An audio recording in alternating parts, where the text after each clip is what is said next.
Nothing beats the feeling of a luxurious towel when you step out of the shower. Wrap yourself in nothing but the best with the My Pillow towel set. Guys, I've got these towels. They're the only ones I order right now. I absolutely love them. They're soft to the touch without any of that lotiony feel. For a limited time, get the My Pillow 6-piece towel set regularly $109.99 for only $39.99 right now. Go to mypillow.com and click on the radio listener square. Enter the promo code Carter, that's CARTER, or call 1-800-685-7221. While you're there, take advantage of the deep discounts on all MyPillow products, including the Giza Dream bed sheets and MyPillow premium pillows. Get your MyPillow 6-piece towel set for only $39.99. Only with my promo code, guys, Carter, CARTER. Call 1-800-685-7221 or visit mypillow.com today.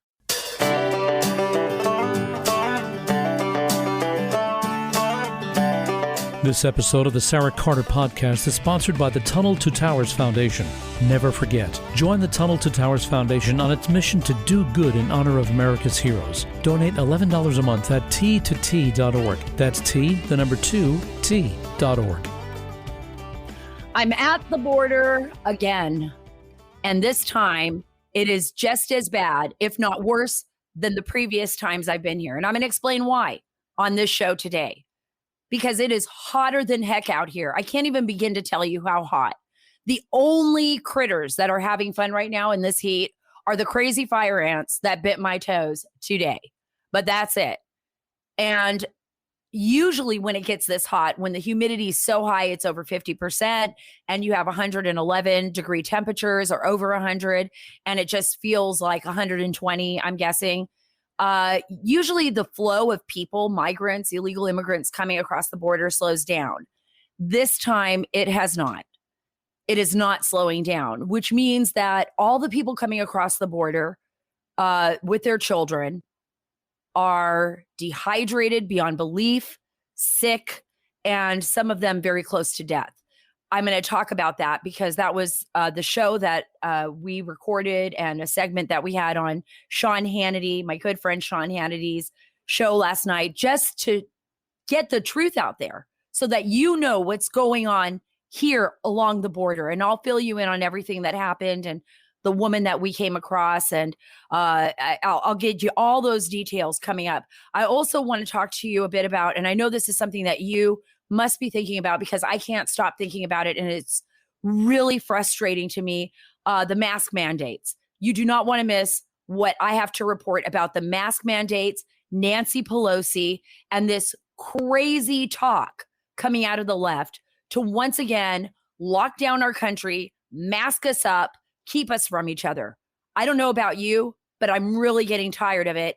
And I really think that the left, as well as the Biden administration, needs to answer our questions. They cannot ignore us. And by the way, they can't ignore the people in the world that are standing up to tyrannical governments like Iran. We're seeing mass protests all across Iran right now. People rising up against their government and saying, no more. I'm not going to put up with this.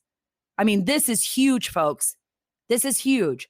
This wave from Iran, which started in the Green Party, remember way back when the Obama administration would not listen to those people who were rising up against the Ayatollahs. Why? Because they wanted to pass the Iran deal. Do you remember that? And remember when Obama basically handed the olive branch to this cultist Iranian government and people died in the streets? Well, the people are not giving up. The people were still there, even if they were silent. They are rising up now, like the Cuban people, like the people where my mother came from, right? We want liberty. We want freedom. That's what people really want. Just go on Twitter. Go on Twitter and look up Iran. Watch all these young, beautiful Iranian women just removing their hijab, not because they want to remove the hijab and it's because of their hair. It's because of freedom. They do not want to be punished for making their own choices. You can make your own choice, hijab or not. The Iranian women are standing up to the government, the Iranian people, because they want freedom. Well, I want you to follow and subscribe to this podcast, and you can get all the links and also the links to all of either Spotify, Apple, any of the other places where you listen to podcasts at saracarter.com. That's saracarter.com, where you can get the latest stories as well. You can see what we're covering. I would also like you to go to thedarkwire.com. That is the foundation that I started. We have such wonderful stories on there, groundbreaking stories from some brilliant young aspiring journalists and foreign policy thinkers. Please go there to thedarkwire.com. While you are at saracarter.com, though, I want you to sign up for my email list. And why? Because I don't want you to be shadow banned. I do not want to not be able to communicate with you. And since they're shadow banning me, since I'm not able to get all of the information out to you, I really need you to go there and sign up for our email list so that you can hear what we're talking about, so that they don't keep us silent. We need to stick together on this, folks. You and I, we're Americans. We need to stick together on this. Another really important issue that I'm going to talk about is it's going to go right into the mask mandate, is what's happening on Capitol Hill. So you're going to want to stay to the end of the show to listen to that, because Nancy Pelosi has completely lost her mind, and she is trying to corner the Republicans and politically, but by using this mask mandate and seizing as much power as she can on Capitol Hill, because that's what she likes to do. Let me talk to you a little bit about AMAC, though. Before I get to the border, there are some companies that sponsor this show that I think are just amazing. Why? Because they put themselves on the line, right, to support and fight for American values. And AMAC does that. It is the Association of Mature American Citizens. AMAC believes in fighting the good fight against reckless government spending and the ever-expanding scope of the federal government, helping small businesses like mine, like yours, securing our borders, supporting our military, and respecting our veterans, standing for the flag and kneeling before God. By joining AMAC, you're taking the first steps to saving the America you love and supporting this show and other podcasts like it. AMAC offers an alternative to just about every benefit that other group, AARP, offers. But AMAC stands up for your rights and for America's rights. Join AMAC today at amac.us/Carter. That's amac.us/Carter. So, okay, I am in Del Rio right now, but we drove about 5 hours from the McAllen sector in Rio Grande Valley on the border with Mexico. Is just a consistent flow of people from all over the world, whether they are from Guatemala, Honduras, Haiti, parts of Africa, parts of Europe, Romania. The border is wide open. People are showing up. Why? Because the Biden administration policy is a message to the world that we are not going to return anybody home, that this border is wide open, and that you are welcome to come in as long as you can hook up with the right drug cartels and human traffickers.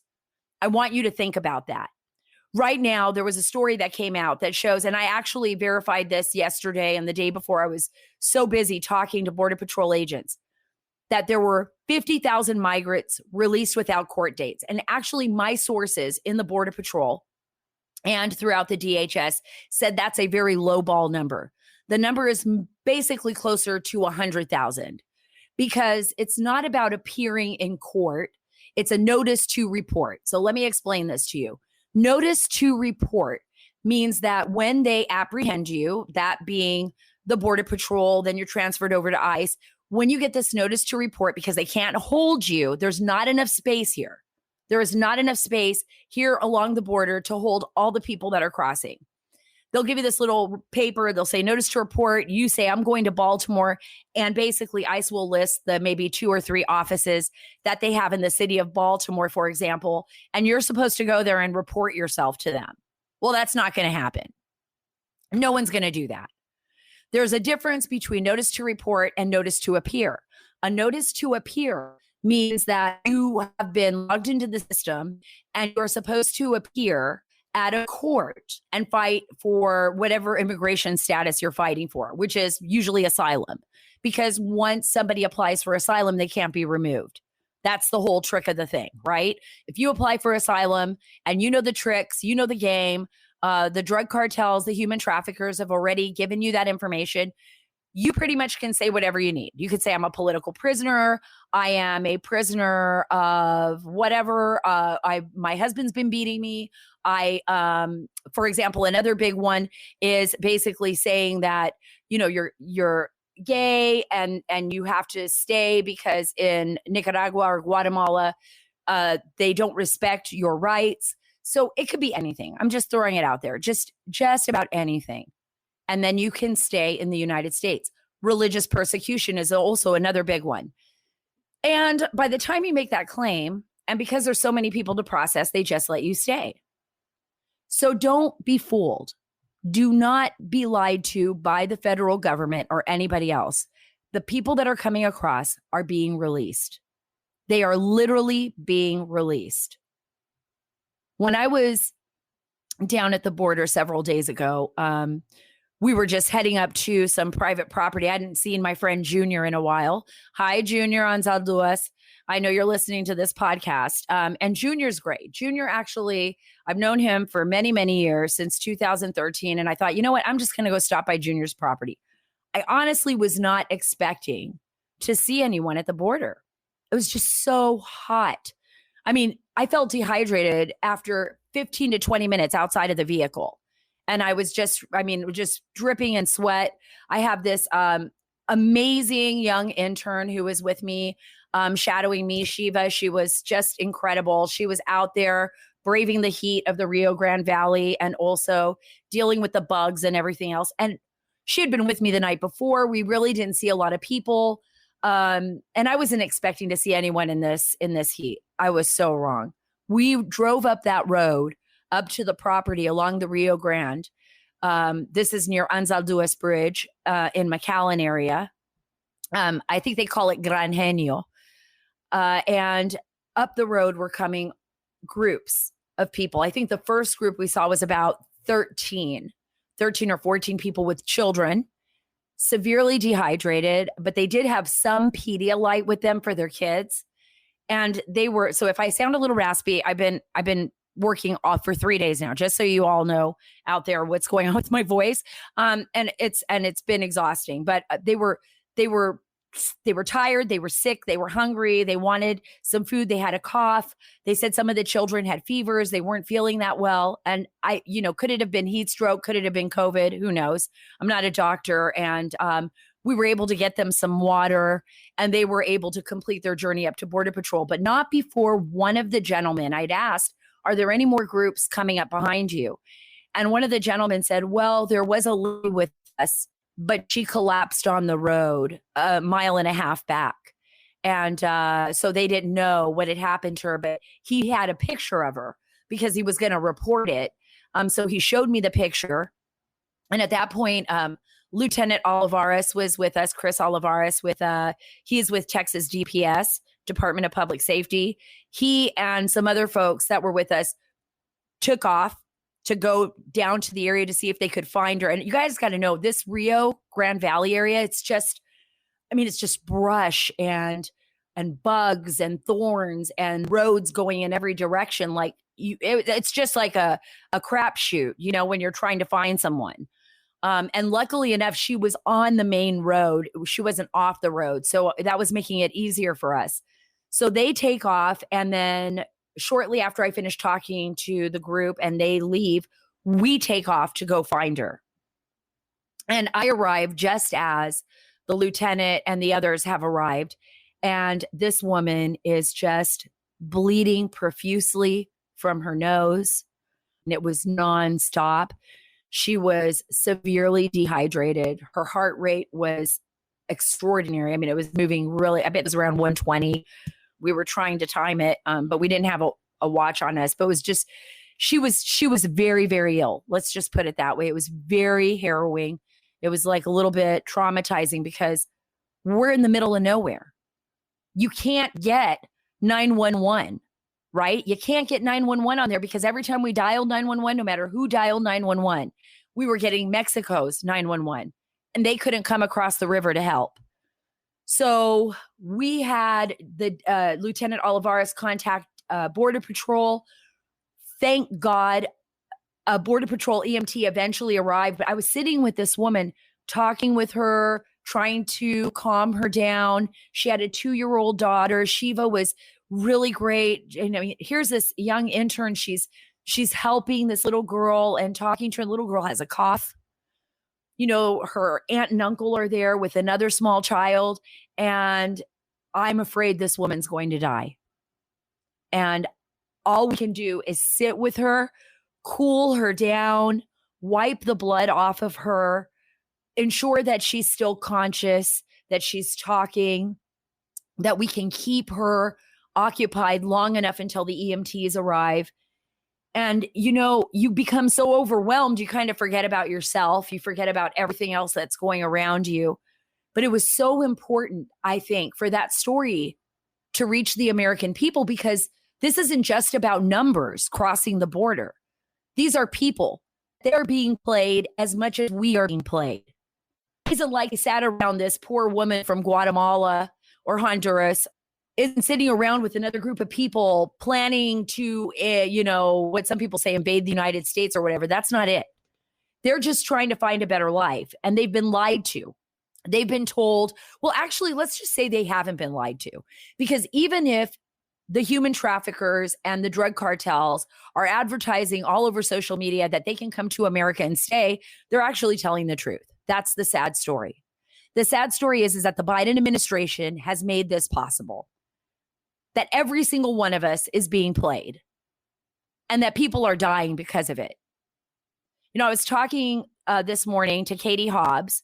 Her and her husband are farmers out here in the Del Rio area. And I don't know if y'all remember the story, but it was the story about 5 young girls in May, toddler and I think all under the age of 12, that were abandoned by a smuggler on a farm. Jimmy Hobbs, Katie's husband, found those kids just by happenstance. Just by happenstance. He was down there checking on his farm, checking on his, you know, his melons, his onions. That's what they grow on their farm. And he found all these little girls who had been abandoned. They were abandoned for over 24 hours in that heat near the Rio Grande Valley alone. Can you imagine? Can you imagine having to be one of the older kids taking care of the baby? Just sitting there all night in the darkness and all those elements with all those animals. I mean, these are human beings. These are children. I don't know if that woman had COVID. She exhibited symptoms of COVID. I've said I've had my COVID vaccine. I've had COVID before. I was willing to sit with her and be there with her because she is a human being and she deserves someone to be with her and to help her child and to comfort her until an EMT arrives. We cannot forget to be human, right? We can't forget that we rely on each other. That's what makes us so wonderful. That's what makes our species so great, is that despite the risks, we care for one another enough that we're willing to put them before us. At least that's the way it should be. And I want you to think about that. You know, I was talking to Katie, and her husband are just so frustrated, you know, like all the farmers out here. They don't know what to do. Their farms are being overrun by people.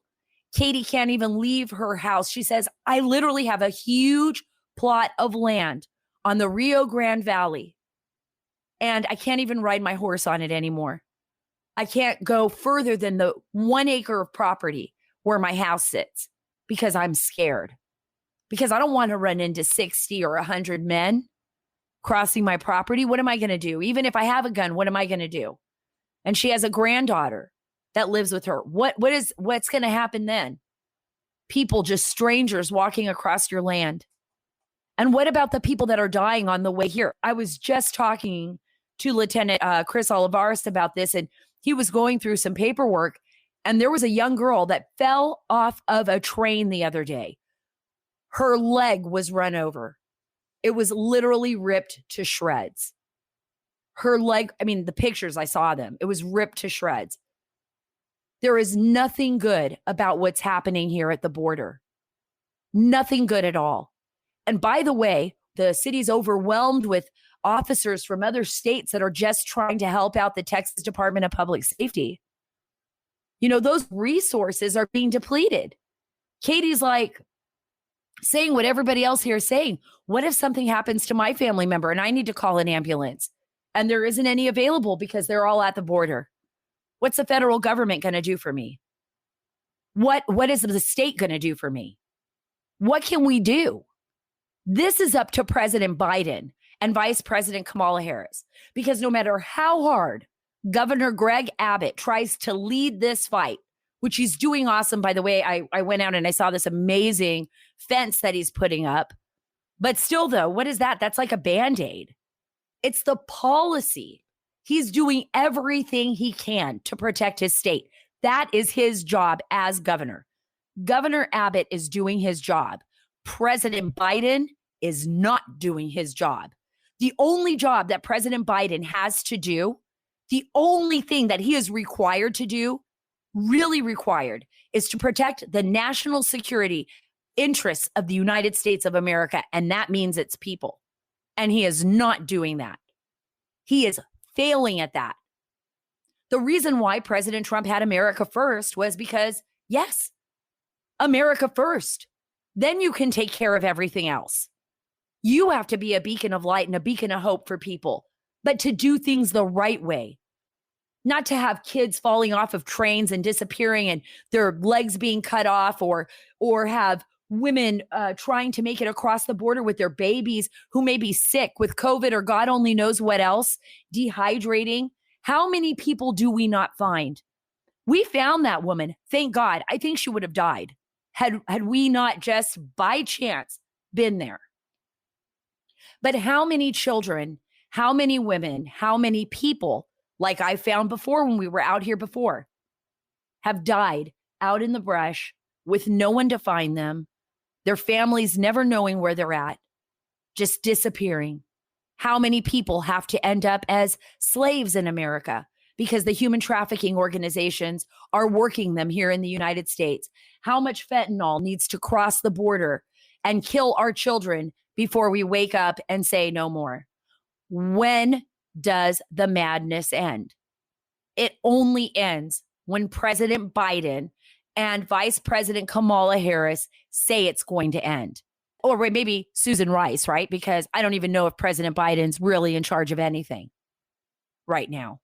I really, really don't. That's when the madness ends. Okay, so moving on, we are going to be talking about Iran and these massive number of protesters that are out in the streets, standing up to the Ayatollah, standing up to the government and just saying, hey, guess what? No more. Maybe we should be standing up and saying no more, right? But these people, the people of Iran, the Iranian people who come from, by the way, one of the most beautiful countries in the world. For many of you who've never seen it or don't know a lot about Iranian history, you should look at it. There's even ski resorts in Iran. It is a beautiful nation filled with resources and great history. It is wonderful, but it is ruled by a cultist, tyrannical regime that has kept their people oppressed since the Shah of Iran. And the people are frustrated. They're tired. There are people actually living under, in secrecy, going to church in Iran, really literally having church services, Christians there in their homes in secret. There are young girls who are running around with red shoes, red pumps as a statement to say, we want to be independent. We want to be free, right? We want freedom. They are taking off their hijabs. They're going on Twitter. They are shouting to the rooftops. But I want you to think about this. America is that beacon of hope, is that beacon of light that other people that live under these crazy regimes or banana republics look to and aspire to be like. And right now, we are flailing. I'm really worried. We're like really fragile right now. I don't know if you're, I don't know if you're feeling it as well, but I sure am. Our students I mean, we're seeing now that so many of our young children have been indoctrinated with leftist ideological thinking. Um, it's not even about liberty and freedom anymore. It's about the whole. That's where all this Marxism starts, like what we saw in Cuba. The reason why the Cuban people are uprising, because it doesn't work. It never works. When you take away people's liberties and freedoms, they rise up. They stand up to it eventually. Eventually, it breaks down. You can't have an innovative society when you stifle people. You can't have innovation in a beautiful society of people who are willing to put others before themselves when you're holding them down and oppressing them. When people are oppressed, they will rise up. They will challenge those governments. But they also have to be able to continue to fight those governments. That's what it's all about.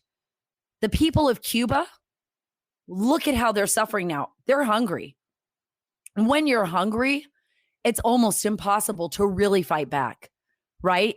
The Cuban government has taken into custody hundreds of people. I would say thousands, based on the sourcing that I'm getting from people in Cuba, based on the sourcing that I'm getting from people here in the United States. They're locking them down. They're jailing them. They're silencing them. It's much like what happens in China and much like what will happen in Iran. And people will die. And people will die. They will stand up to their governments on the streets, and those governments will order either the IRGC, like in Iran, or the plain-clothes Cuban secret police, like in Cuba, to target the leaders and kill them. I don't know if you all remember during those marches during the Obama administration when the Iranians rose up and were saying no more. And it was during the elections, and it was the Green Party, and it was supposed to be the party of freedom. And young women got out on the streets, and they were marching down the streets. And there was one young lady in particular, and she was killed, and it was videotaped. And she was lying on the streets in, I believe in Qom, but I'm not quite certain. I may be wrong on that. Or maybe it was in Tehran. It was in Tehran, actually. And she was lying on the streets, and she was bleeding out, and she died on the streets. And she became a symbol for the Iranian people and for young Iranian women, that she was willing to give up her own life to stand up for her nation and to fight tyranny. You know, it's difficult for us to grasp what that feels like. I don't know if you remember, and I hope you heard this podcast. If you didn't, please go back and listen to it. It was with Felix Rodriguez. And, you know, he said something very important. He was in Cuba. He was the last person to question Che Guevara. He fought for the United States, was a paramilitary officer for the CIA, Cuban American, and who stood up to Fidel Castro's regime. But he said something that was very important during that podcast. He said it's really difficult for anyone who hasn't lived in an oppressive regime or a communist regime to imagine what that is like, what you are willing to do to get away from that when your freedom has been taken away. I mean, we just got a little taste of it, and it was for our own good, you know, whatever was CDC. We don't even know yet. We're asking a lot of questions. We got a little taste of, you know, that with COVID, right? I mean, we were on lockdowns. Our children weren't in school. We had to cover our faces. We still do in some federal areas. Be talking about Nancy Pelosi's weird mask mandate at the Capitol shortly, but we got a taste of that, what it felt like to be locked down. I mean, suicides were on the rise. Think about it. Children became more addicted. There was a lot of concern that our kids were spending way too much time on the internet, and you know, that's dangerous enough. We weren't having human to human contact. I mean, that was like a year of this, right? And it was detrimental. There were other issues, even to the point where abuse went up in the household. You know, men abusing their wives or children being abused. So there was a lot of negative repercussions. Now imagine living in a communist nation where everything you do is being listened to, where everything you say is being heard, where you're restricted on how much you're going to eat, how much water you're going to use, where you're going to go, who your friends are, where you can't just get on a plane and fly and visit relatives in the United States where they can tell you how many children you can and cannot have, where some people in China were murdering their own babies or being forced to have abortions because the government didn't want them to have those children, where you have to download an app, and allow the government, even if you're a visitor in China, to follow you wherever you go. Imagine living your entire life like that. Imagine how suffocating that would be, how horrible that would be, how you wouldn't even want to get up in the morning after a while, right?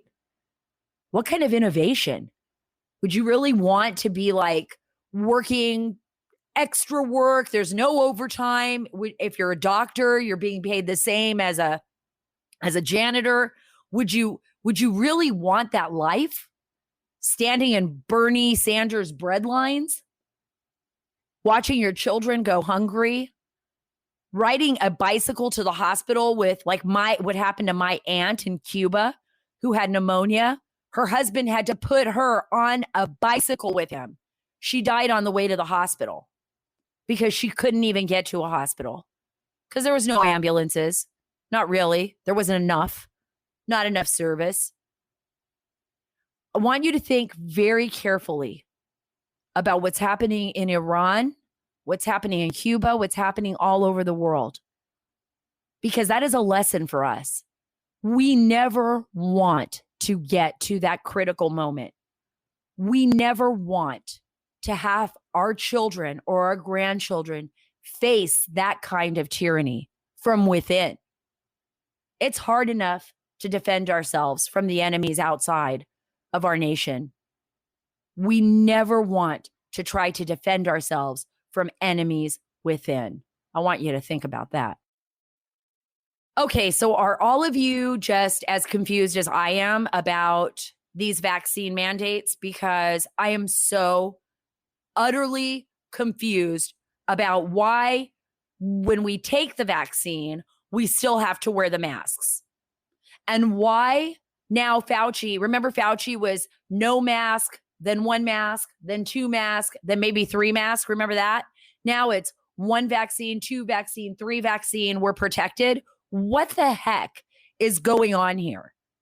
Because the Delta variant, what they're not telling you, there are Delta variants, this variant, that variant, all these variants, right? What they're not saying to you is that, sure, you may get it a lot quicker, but it's not any more dangerous than what we dealt with COVID. And if you have a vaccine, you should be able to fight it off. Now, some people who have been vaccinated have been reinfected with COVID, but I think that's normal for all vaccines. And according to what I've been reading, not as drastic. I guess it's not as drastic when you get COVID this second or third time around if you've had the vaccine. So I'm trying to figure out what it is the government is doing here, because I've been talking to folks here in Texas, even on the plane, like where people are like, yeah, I've got my vaccination. I have no idea why I have to wear this mask. And I'm like, I'm the same way. We have no idea. We're just doing it. We're doing it because they're telling us, right? And now Biden is like forcing, the federal workplace to get vaccinated. I don't think anybody should be forced to get vaccinated. But now Biden wants to force everyone, even though we know there are some real serious questions with this vaccine. Like right now, the CDC is actually looking at, is there any issue with sterilization and taking the vaccine? If there's no children, the only children that have died of COVID, and this is tragic and sad and horrible, and no child should ever have to die, ever, for any reason, in my opinion. I think it's the worst thing that can happen because children are so amazing to me.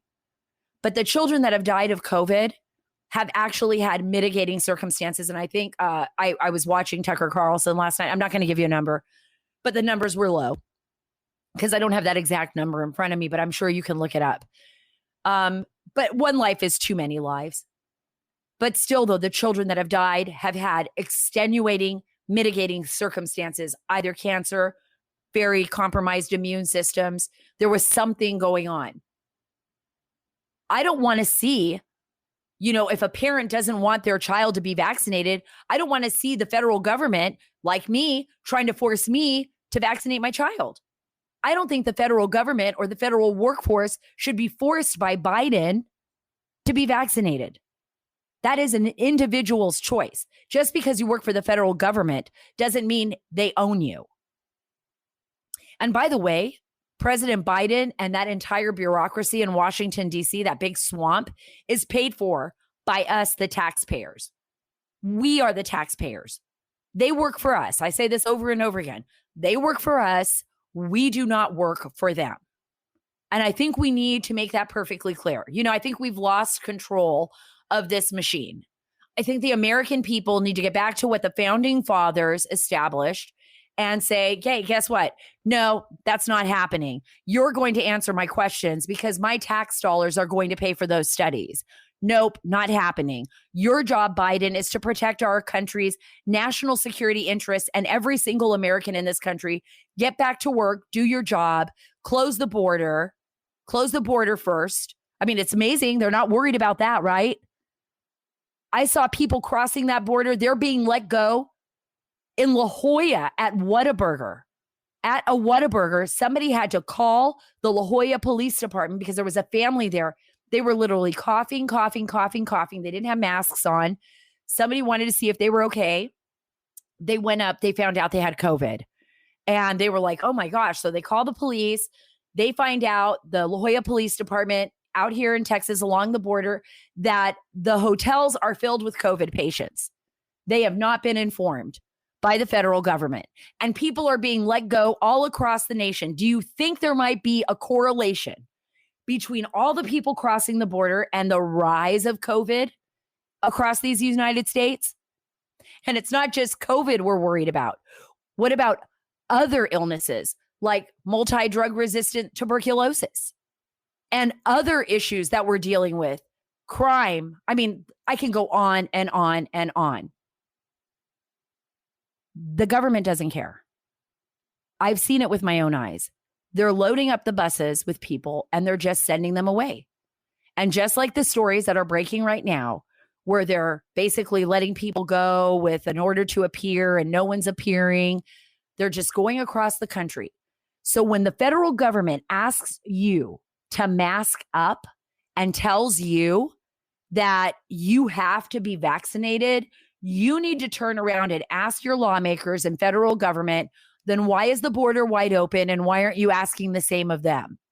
Why aren't they? And they're not testing everyone across the border. It can't be right for us and wrong for them or vice versa. It makes no sense. It makes as much sense as the Confucius, Dr. Anthony Fauci.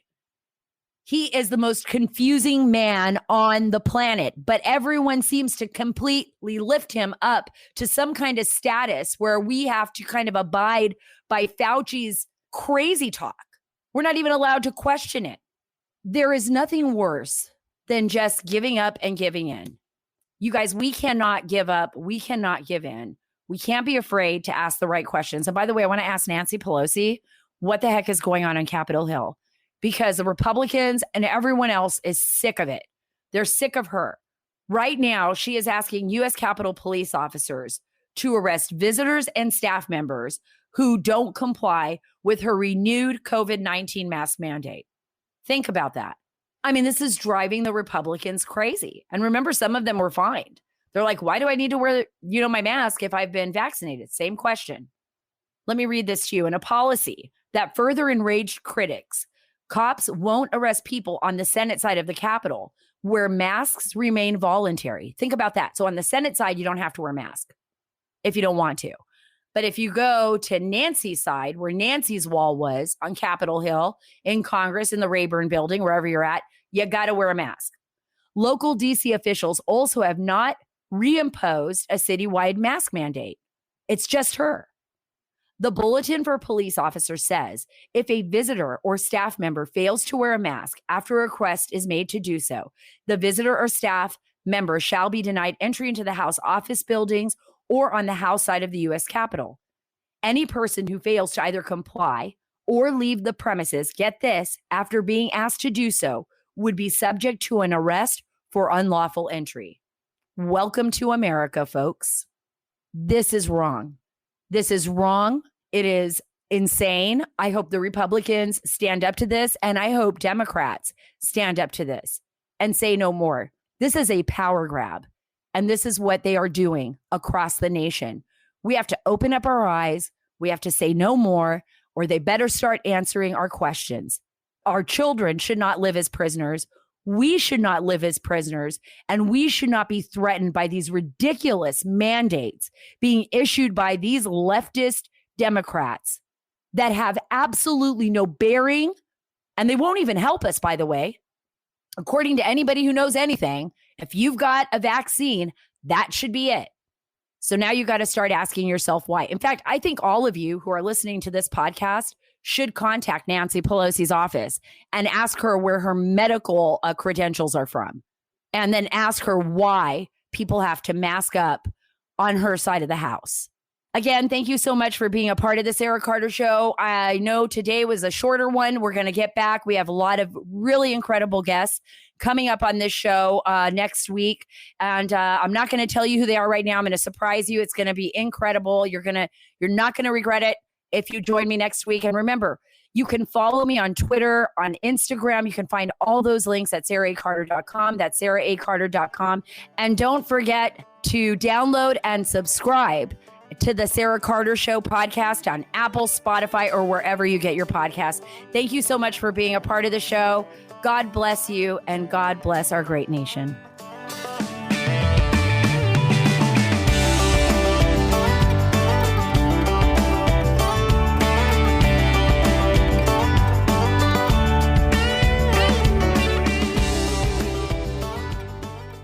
Frank Ziller, I am so happy to actually meet you. Tunnel to Towers is a foundation that I am so proud being a sponsor for the Sara Carter Show. So thank you so much. You know, when I read the spots, I'm looking at the stories of how the foundation started. I'm so moved. What was it that made you realize, we've got to do something? We've got to give something back. Well, my brother 20 years ago on September 11, 2001, when he gave his life up while saving others, New York City firefighter that runs through a tunnel, the Brooklyn Battery Tunnel, with 60 pounds of gear on his back, gets through that tunnel, goes up West Street into that South Tower and goes up those stairs. And along with 343 firefighters, 60 police officers, and so many others, he gives up his life. We needed to make sure that sacrifice and that story was not forgotten. So that's why we decided to do the foundation. He was the youngest of 7. We raised him. My parents died by the time he was 10 years old. So he has an unbelievable story of how he recovered from his own losses. And he realized that every day in life was precious, and he lived it that way. So he died the way he lived, serving others. T2T.org. That's T2T.org. It's only $11 a month. It's up to every single one of us to do our part to help those that were willing to give everything to protect us and our families.